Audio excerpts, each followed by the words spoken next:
ओम शांति, ओम शांति, ओम शांति। 16/10/2021 प्रातः मुरली। ओम शांति। बाप दादा मधुबन। आज मीठे मीठे प्यारे प्यारे शिव बाबा ने मीठे मीठे प्यारे प्यारे रूहानी बच्चों से मुरली में कहा, मीठे बच्चे, अपनी बुद्धि को ज्ञान मंथन में बिजी रखो तो सब फिक्रातों से फारिग हो जाएंगे, सदा खुशी बनी रहेगी। प्रश्न है, जो अपने को शिव बाबा के यज्ञ का सर्वेंट समझते हैं, उनकी निशानी सुनाओ। उत्तर है, शिव बाबा इस ब्रह्मा मुख से जो बोलेंगे उसे वह फौरन मान लेंगे। जो कहे उसे मानना, इसको ही श्रीमत कहा जाता है। श्री श्री शिव बाबा के मत पर चलने से फिर तुम श्रेष्ठ बनते हो। श्रेष्ठ बनना माना विजय माला में आना। गीत है ओम नमो शिवाय। ओम शांति। सालिग्रामों प्रति शिव भगवान उवाच, रूहानी बच्चों प्रति रूहानी बाप समझा रहे हैं। अभी तुम बच्चे जान गए हो कि हमको यहाँ आत्मा समझकर बैठना है। सारी दुनिया में एक भी ऐसा मनुष्य नहीं होगा जो अपने को आत्मा समझते हो। आत्मा क्या है यह नहीं जानते तो परमात्मा को फिर कैसे जानेंगे। बाप द्वारा ही तुमको आत्मा की समझानी मिलती है कि मूल क्या चीज है। मनुष्यों को कुछ भी पता ना होने के कारण कितना दुखी हैं। तुम बच्चे जानते हो, इस ड्रामा अथवा सृष्टि रूपी कल्प वृक्ष की आयु 5000 वर्ष है। जैसे आम का बीज है, वह चैतन्य होता तो समझाता कि हम बीज हैं। इस बाबा कहते हमसे यह झाड़ ऐसे निकला। यदि वह चैतन्य होता तो समझाता। कौन? आम का बीज। परंतु वह है जड़। चैतन्य झाड़ एक ही है। शुरू से लेकर अंत तक इस सारे झाड़ का तुमको ज्ञान मिला हुआ है। नंबरवार पुरुषार्थ अनुसार समझ सकते हो। बाप कहते हैं, मैं इस मनुष्य सृष्टि का बीज सत्य चित्त आनंद स्वरूप हूँ। मुझे ज्ञान का सागर कहा जाता है। यह निराकार के लिए महिमा है। तुम जानते हो, बाप की यह महिमा सबसे न्यारी है। मनुष्य तो बाप की महिमा को बिल्कुल ही नहीं जानते। भले यह लक्ष्मी नारायण आदि देवताएं हैं, उन्हों को भी यह नॉलेज नहीं है। यह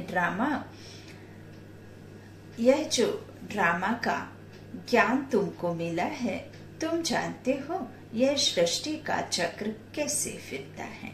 फिर देवता बनेंगे तो यह ज्ञान रहेगा नहीं। क्यों नहीं रहेगा?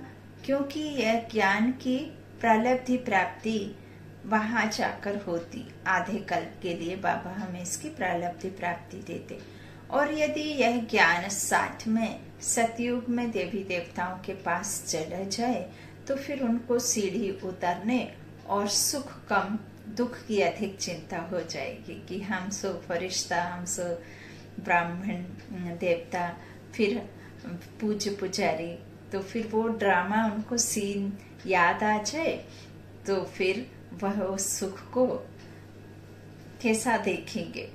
आने वाले दुख को ज्यादा और सुख को कम सुखी समझेंगे, है ना। तो यह नॉलेज वहां जाती नहीं, यह संगम पर ही रहती है। इस तरह से तुम जानते हो कैसे हम देवता बनेंगे तो यह ज्ञान नहीं रहेगा। वंडर है ना। तुम इस ड्रामा के एक्टर्स हो ना। तुमको रचता और रचना के आदि मध्य अंत का ज्ञान है। बाकी न शूद्र वर्ण को न देवता वर्ण को यह ज्ञान है। ऐसे नहीं कि ज्ञान परंपरा चलता है, जैसे त्योहारों के लिए कहते हैं परंपरा से चलते आए हैं। अभी तुम समझते हो, सतयुग में तो इन त्योहारों को कोई जानते ही नहीं, है ना। वहाँ कुछ भी याद नहीं रहेगा। वहाँ तो राज्य करते हैं। तुम हर एक की बुद्धि का ताला खुला हुआ है। मुख्य क्रिएटर, डायरेक्टर, प्रिंसिपल, एक्टर को तुम जानते हो। वह है स्वयं शिव परम पिता परमात्मा। तो तुमको कितनी अच्छी नॉलेज मिली है। इस नॉलेज को जो नहीं जानते हैं वह है बेसमझ। और परमात्मा अपने बच्चों को समझ देने के लिए आते हैं, समझदार बनाने आते हैं। तो तुम भी बेसमझ थे, अब देवता बन रहे हो। यह नॉलेज जिसकी बुद्धि में टपकती रहेगी उनको अपार खुशी होगी। तुम्हारे सिवाय कोई नहीं जो यह नॉलेज समझ सके। गॉड फादर को ही वर्ल्ड ऑलमाइटी अथॉरिटी नॉलेजफुल कहा जाता है। नॉलेज किसकी है? सभी वेदों, शास्त्रों, सृष्टि के आदि मध्य अंत की नॉलेज उसको है। शास्त्रों में भी रचता और रचना की नॉलेज नहीं है। तब तो ऋषि मुनि आदि कहते आए हैं हम रचता और रचना को नहीं जानते हैं। समझाने वाला एक ही है तो और कोई जानेंगे कैसे? जब तक वो आए ना तब तक कैसे पॉसिबल है? समझाने वाला तो एक ही है। यह नॉलेज सिवाय तुम बच्चों के कोई दे ना सके। तुमको देने वाला फिर है बाप। तो वह कितना बड़ा नॉलेजफुल है, कितना तुम मर्तबा पाते हो, कितनी खुशी होनी चाहिए। हम बेहद के बाप की संतान हैं। ज्ञान से बुद्धि भरपूर होनी चाहिए। ऐसी कोई चीज नहीं जिसको तुम नहीं जानते हो। अभी तुम मास्टर नॉलेजफुल बन रहे हो। जो आत्मा तमो प्रधान बनी है वह बाप को याद करते करते सतो प्रधान बन जाएगी। नंबरवार तो होते हैं ना। कोई की तमो से रजो बुद्धि बनी होगी, कोई की रजो से सतो बनी होगी। अभी सतो प्रधान बुद्धि किसकी है नहीं, कर्मातीत कोई नहीं बना। सतो प्रधान जब बन जाएगी तब तुम्हारी कर्मातीत अवस्था हो जाएगी। तब तुम्हारी फिर तो नई दुनिया चाहिए राज्य करने के लिए। यह यज्ञ जब पूरा होता है तब इसमें सारी पुरानी दुनिया की आहुति पड़ जाती है। कर्मातीत सतो प्रधान अर्थात कोई भी जब आत्मा ऐसा अनुभव करेगी कि मैं यह शरीर नहीं हूँ, खुद को चैतन्य शक्ति आत्मा निश्चय करके इस समय में भी सिर्फ खुद को और साक्षी हो करके जब आत्मा निश्चय हो तब फिर वह स्थिति, वह अवस्था ही कर्मातीत अवस्था। तो फिर जब ऐसा हो जाएगा तो फिर नई दुनिया चाहिए होगी, है ना। तो राज्य करने के लिए जब यह यज्ञ पूरा होता है तब इसमें सारी पुरानी दुनिया की आहुति पड़ जाती है। फिर पढ़ाई भी पूरी हो जाती है। नंबरवार पुरुषार्थ अनुसार जैसे स्कूल में स्टूडेंट समझते हैं हम यह इम्तिहान पास कर फिर उस क्लास में ट्रांसफर हो जाएंगे। तुम्हारी भी जब कर्मातीत अवस्था होगी तो फिर क्या होगा? ट्रांसफर हो जाएंगे। बाबा कहते हैं कर्मातीत अवस्था होगी तो इस मृत्यु लोक से ट्रांसफर हो, अमरपुरी में चले जाएंगे। तुम जानते हो अभी यहाँ से ट्रांसफर होने का है। पवित्र होकर अमरलोक में चले जाएंगे। असुल हम शांति धाम के रहवासी थे। फिर पाठ बजाते बजाते अमरलोक से मृत्यु लोक में आकर पहुंचे हैं। तो यह सारी नॉलेज बुद्धि में रहने से खुशी रहेगी। सिवाय नॉलेज के और कुछ सूझेगा ही नहीं। अभी हम पढ़कर नई दुनिया के मालिक बनेंगे, यह भी समझना चाहिए। यहाँ है ही पतित। देवता तो कोई है नहीं। मनुष्य से देवता कौन बनाएगा? बाप ही बना सकते हैं। अभी तुम समझा सकते हो, बरोबर स्वर्ग था जिसमें लक्ष्मी नारायण का राज्य था। उसकी स्थापना किसने की? हेवनली गॉड फादर ने पैराडाइज स्थापन किया। जहाँ देवी देवता राज्य करेंगे तो और कोई धर्म नहीं होगा। यह बड़ा बेहद का नाटक है। तुम चैतन्य हो ना? जानते हो, इस झाड़ का बीज रूप में है, बीज ऊपर में है। जो हम मनुष्य सृष्टि रूपी झाड़ उल्टे कल्प वृक्ष की तरह जो दिखाया है ना, तो ऊपर में शिव बीज और रचता, हम सब नीचे तरफ जो है रचनाएं हैं, है ना। तो बाबा इस तरह से हमें समझाते हैं कि जानते हो, इस झाड़ का बीज ऊपर में है। बाप भी इम्पॉसिबल, जो इम्प्रेसिबल, अविनाशी है। तुम भी इम्प्रेसिबल हो। अभी सारा जान जड़ जड़ीभूत अवस्था को पाया है। इस समय सब मनुष्य कांटे में से बन गए हैं। कांटों का जंगल है ना, जो दुख देते रहते हैं, खुशबू ना देने वाले हैं ना, तो सब एक दो को दुख देने वाले हैं। बाप ही बागवान है, उनको खेवैया भी कहते हैं। तुम भी बोट चलाने सीख रहे हो। हर एक की नैया पार कैसे हो, सो तुमको बैठ समझाते हैं।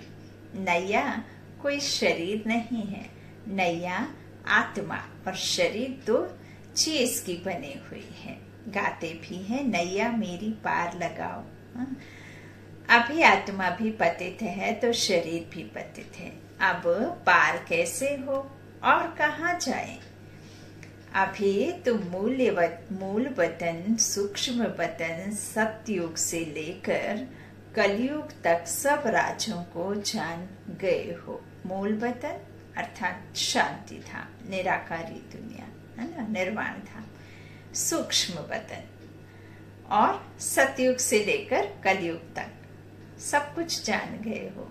फिर भी बुद्धि में यह क्यों नहीं रहता? तुम भूल क्यों जाते हो? सदैव बुद्धि में यह टपकता रहे तो तुम खुशी में रहेंगे, फिक्र से फारिग हो जाएंगे।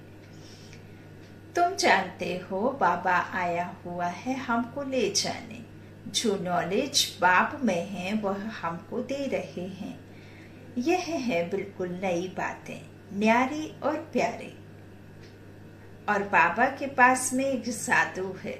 वो साधु किसी के पास में नहीं है। इस दुनिया में जो मैजिशियन हैं, जो मैजिक करते हैं, वो इवन मुर्दे को भी जिंदा कर सकते हैं। फिलोसोफर होते हैं और होते हैं मन को पढ़ने वाले, तो वो इस लौकिक जीवन में होते हैं, जो कहना चाहिए आपके मन को पढ़ सकते हैं। लेकिन परम पिता परमात्मा जो न्यारा और प्यारा है, वह मनुष्य से देवता बनाने का जादू करता। नर से नारायण, नारी से लक्ष्मी बनाने का जादू उसमें है। वह जादू से आता है। इस तरह बाबा कहते हैं, यह है नई बातें जो बाप के सिवाय और कोई समझा नहीं सकते। निराकार बाप साकार द्वारा सुनाते हैं। अब साकार किसे कहेंगे, निराकार किसे कहेंगे? जो नहीं दिखाई देता, निराकार शिव परम पिता परमात्मा, वह ब्रह्मा तन में आकर साकार द्वारा सुनाते हैं। अब हम जीव आत्माएं हैं ना, तो जीव आत्माओं को जरूर कर्मेंद्रियां चाहिए सुनने के लिए, सुनाने के लिए। तो परम पिता परमात्मा जो सुप्रीम सोल है, वो परम आत्मा यूं ही प्रेरणा से कुछ नहीं कर सकती कि ऊपर से अगर लाइट चमक जाए गड़गड़ गड़गड़ गड़ या इस तरह से कुछ हो जाए तो ऊपर से वो परमात्मा बात नहीं कर सकती ना। उसको तन तो चाहिए, आधार तो चाहिए, कर्मेंद्रियां चाहिए, है ना, मुख चाहिए बोलने के लिए। तो इस तन का आधार साकार द्वारा फिर सुनाते हैं निराकार बाप। तुम भी इस शरीर के द्वारा सुनते हो, हम भी इस शरीर के द्वारा। कौन सुनती है? आत्मा सुनती है ना। सुनाने वाला परमात्मा, सुनाता उस तन के द्वारा साकार में आकर। और हम आत्माएं भी सुनती हैं अपने शरीर के द्वारा, है ना, कर्मेंद्रियों के द्वारा सुनते हैं ना। तो फिर इस तरह बाप हमें बैठ समझाते हैं कि जो तुम्हारी भी तो जो बाप की महिमा है, बाबा कहते तुम बच्चों को भी आप समान बनाते हैं और तुम इस शरीर द्वारा सुनते हो।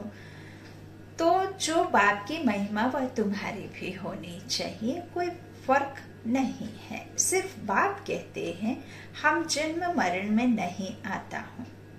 परम पिता परमात्मा जन्म मरण से न्यारे है ना, तो तुम जन्म मरण में आते हो, ये फर्क है। बाप समान बन सकते हैं लेकिन बाप नहीं बन सकते, क्योंकि हम आत्मा जन्म मरण में आते हैं। तुम मुझे कहते हो ज्ञान का सागर, सुख का सागर, तो जरूर मैं तुमको ज्ञान दूंगा, कल्प कल्प देता हूँ। कोई नई बात नहीं, कोई पहली बार नहीं। तुम समझ गए हो बरोबर 84 का चक्र खाए, अभी हम अंत में हैं। फिर बाप हमको पहला नंबर में ले जाते हैं। यह नॉलेज है ना। नॉलेज है सोर्स ऑफ इनकम। जो जितना जितना पढ़ता है उनकी इनकम वैसी होती है। यह नॉलेज भी है, धंधा भी है। तुम कूड़ा खिचड़ा देते हो बाबा को। जब कोई मरता है तो करनी घोर को दे देते हैं ना। यहाँ तुमको जीते जी देना है। वास्तव में बात अभी की है। बाप कहते हैं तुम्हारे पास जो कुछ है मरने से पहले दे दो, तुम ट्रस्टी बन जाओ, नहीं तो तुम्हारे पास जो पड़ा होगा वह अंत में याद आएगा, है ना। ट्रस्टी जब बाप बच्चे के बीच में ऐसे बाप बेटे को अपना प्रॉपर्टी देता है ना, तो साइन करके विल पर साइन करके देता है ना, डॉक्यूमेंट्स बकायदा बना करके, और उसको पावर देता है कि यह मेरा नहीं तुम्हारा है। तो फिर उसके बाद में उससे मोह छूट जाता है कि अब तो बच्चे का हो गया, मेरा कुछ भी नहीं है ना।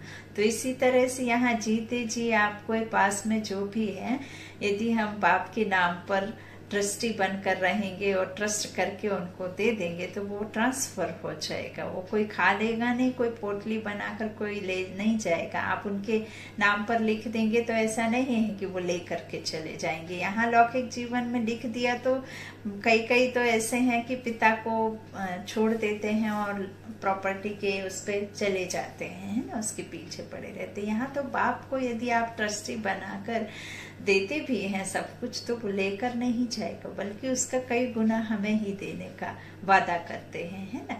तो ट्रांसफर करने की बात बाबा कहते। अब बाबा कहते यदि ऐसा नहीं होगा तो अंत में फिर जो आपके पास पड़ा रहेगा वही याद आएगा, है ना।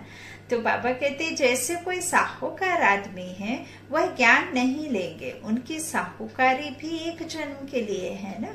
शरीर तो छोड़ ही देंगे, पता नहीं कर्मों अनुसार कहाँ जाकर जन्म लेंगे। तुम तो जानते हो हम अभी जितना पुरुषार्थ करेंगे उतना प्रारब्ध पाएंगे। इस समय है सब जिस्मानी सर्विस करने वाले, रूहानी सर्विस को कोई जानते ही नहीं। सुप्रीम और रूह आकर तुमको नॉलेज समझाते हैं, वह है सुख का सागर, दुख हरता सुख करता। उनकी शिव जयंती भी मनाते हैं, परंतु बुद्धि में नहीं आता है। अभी तुम्हारी बुद्धि में यह ज्ञान है कि बाबा हमको फिर 5000 वर्ष बाद आकर सुनाएंगे। सतयुग में यह ज्ञान नहीं होगा तो कलयुग में फिर कहाँ से आएगा। दुनिया में यह कोई नहीं जानते कि लक्ष्मी नारायण का मंदिर हम क्यों बनाते हैं। यह कौन थे, इन्हों को यह राज्य किसने दिया, यह कर्मों का फल है ना। बाप बैठ अभी तुमको कर्म अकर्म विकर्म की गति समझाते हैं। भगवान वाच है ना, गीता से ही आदि सनातन देवी देवता धर्म की स्थापना होती है। वहां मनुष्य थोड़े होते हैं, बाकी सब जरूर मुक्ति को पाते होंगे। महाभारत लड़ाई भी लिखी हुई है। बहुत आफतें आएंगी, नेचुरल कैलेमिटीज आएंगी, पुरानी दुनिया खत्म होगी। यह वही बॉम्ब्स मिसाइल्स हैं, यह वही विनाश का समय है जबकि भगवान ने आकर रुद्र ज्ञान यज्ञ रचा था, जिससे विनाश ज्वाला निकली। भगवान यज्ञ रचते हैं सुख शांति के लिए, बाकी दुख शांति का जरूर विनाश होना चाहिए।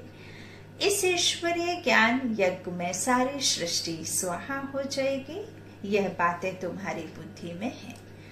हम ब्राह्मण हैं, इस शिव बाबा के यज्ञ में हम ब्राह्मण सर्वेंट हैं। हम हैं सच्चे सच्चे मुख वंशावली ब्राह्मण। तो बच्चों को बाप जो मुख से कहे वह मानना चाहिए। श्रीमत पर ही हमको चलना है, यह भी तुम जानते हो। श्री श्री शिव बाबा की मत पर हम श्रेष्ठ बनकर माला के दाने बनेंगे। माला के दाने कहा जाता है सिसरे को। सिसरा होता है ना, फिर वह बढ़ता जाता है। बाबा ने खुद सिसरा बनाया है, यह भी सिसरा है। ऊपर में है निराकारी शिव बाबा, फिर है आत्माएं। निराकारी सिसरा फिर साकारी होता है। पहले नंबर में है प्रजापिता, वह जिस्मानी और वह रूहानी है ना। पिता प्रजापिता जिस्मानी और वह है रूहानी। रूहानी बाप आकर प्रजापिता ब्रह्मा द्वारा रचते हैं, कहते भी हैं पतित दुनिया को आकर पावन बनाओ। प्रलय को कभी बाबा कहते प्रलय तो कभी होती नहीं। वर्ल्ड की हिस्ट्री ज्योग्राफी रिपीट होती है। पुरानी दुनिया सो फिर नई बनती है। अभी तुम पुरुषार्थ कर रहे हो नई दुनिया के लिए। यह बेहद की नॉलेज बेहद का बाप ही देते हैं। हद का वर्षा होते भी बेहद के बाप को याद करते हैं। हे भगवान कहते हैं ना, जब कोई मरते हैं तो कहते हैं गॉड फादर को याद करो, तो दो फादर सिद्ध होते हैं ना।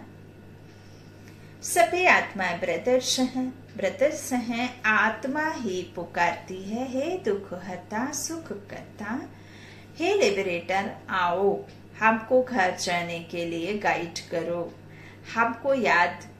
हमको घर याद आते हैं।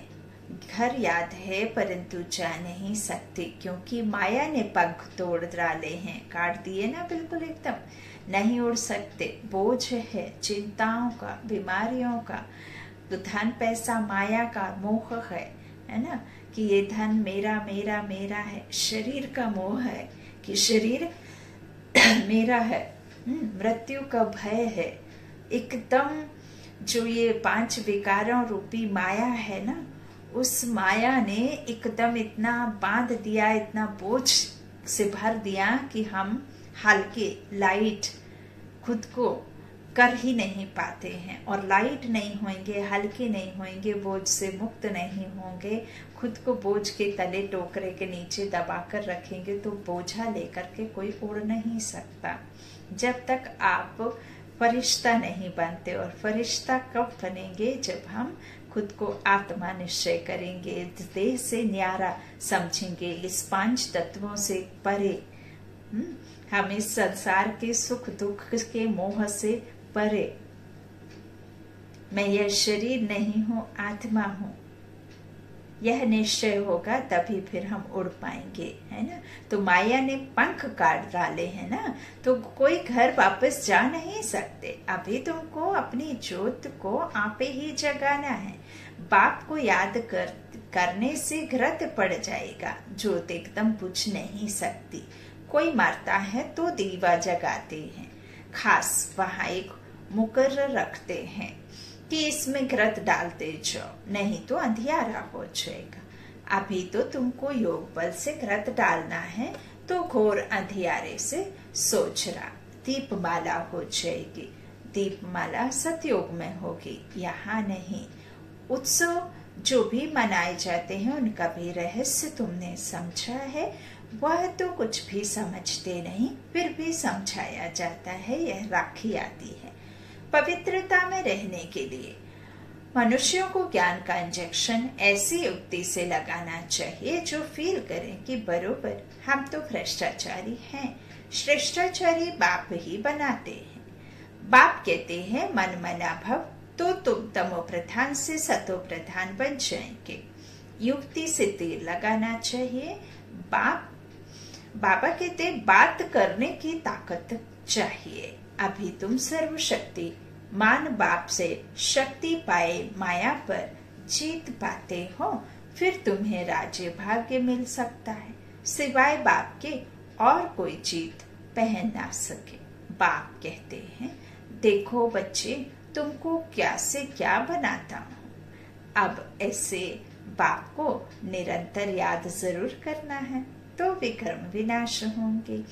बाप कहते हैं मामेकम याद करो तो अंतमते सुगति हो जाएगी। जैसे चिंतन किया जाता है वैसा बन जाते हैं। तो बाप कहते हैं मुझे याद करो, और याद करते करते तुम भी बन जाएंगे। याद से विकर्म भी विनाश होंगे और अपने घर वापस चले जाएंगे। यह नॉलेज सोर्स ऑफ इनकम है। हेल्थ वेल्थ है तो हैप्पी भी है। वहाँ कितनी बड़ी आयु होती है। योगेश्वर कृष्ण को नहीं कहेंगे, योगेश्वर तुम हो। ईश्वर तुमको योग सिखा रहे हैं। यह राजयोग है। योग लगाकर तुम राज्य भाग्य पाते हो। ईश्वर तुमको योग सिखाए राजाई का वर्षा देते हैं। तुमको राज्य किसने दिया? बाप ने। बाप कहते हैं अल्फ को याद करो, बाप और वर्षे को याद करो तो पाप करते जाएंगे। यह तो बहुत सहज है। तुम्हारी बुद्धि में कितना ज्ञान है। भगवान के बच्चे मास्टर गॉड ठहरे। बाप के पास बैठ थोड़े ही जाना है। हमको तो पाठ बचाना है, इसमें देही अभिमानी बनना है। अच्छा, बाप दादा का याद प्यार। मीठे मीठे सिक्की लाधे बच्चों प्रति माता पिता बाप दादा का याद प्यार और गुड मॉर्निंग। रूहानी बाप के रूहानी बच्चों को नमस्ते। हम रूहानी बच्चों के रूहानी माता पिता बाप दादा को याद प्यार और गुड मॉर्निंग। शुक्रिया बाबा, मीठे बाबा, प्यारे बाबा, सबका साथी सबका सहारा। धारणा के लिए मुख्य सार बाबा ने पहला कहा, बाप जो ज्ञान देते हैं उसका ही सदैव मंथन करना है। युक्ति से बातें करनी है, बहुत प्यार से समझाना है। दूसरा, अपने पास जो कुछ है वह जीते जी बाप को देकर ट्रस्टी बन एक बाप को याद करना है। और जब हम प्रॉपर्टी किसी को देते हैं ना तो उसे बच्चा बना कर देते हैं। दो बाप को बच्चा बना लो और अपना सब कुछ उसे दे दो। और बाप और बच्चे का और बच्चे और बाप का रिश्ता दोनों ही फायदेमंद है। आज का वरदान है अपने सर्वश्रेष्ठ पोजीशन की खुमारी द्वारा अनेक आत्माओं का कल्याण करने वाले अथॉरिटी स्वरूप भव। हम ऑलमाइटी अथॉरिटी के बच्चे हैं। यह है सर्वश्रेष्ठ पोजीशन। इस पोजीशन की खुमारी में रहो तो माया की अधीनता समाप्त हो जाएगी। इसी अथॉरिटी का स्वरूप बनने से किसी भी आत्मा का कल्याण कर सकते हो। जो सदा इस खुमारी में रहते हैं वो सदा काल का राज्य भाग्य प्राप्त करते हैं। यही अथॉरिटी सदा कायम रखो तो विश्व आपके आगे झुकेगी। आप किसी के आगे झुक नहीं सकते। आज का स्लोगन है, करावनहार बाप की स्मृति से मैंपन को समाप्त करो। करावनहार बाप की स्मृति से मैंपन को समाप्त करो। ओम शांति, ओम शांति।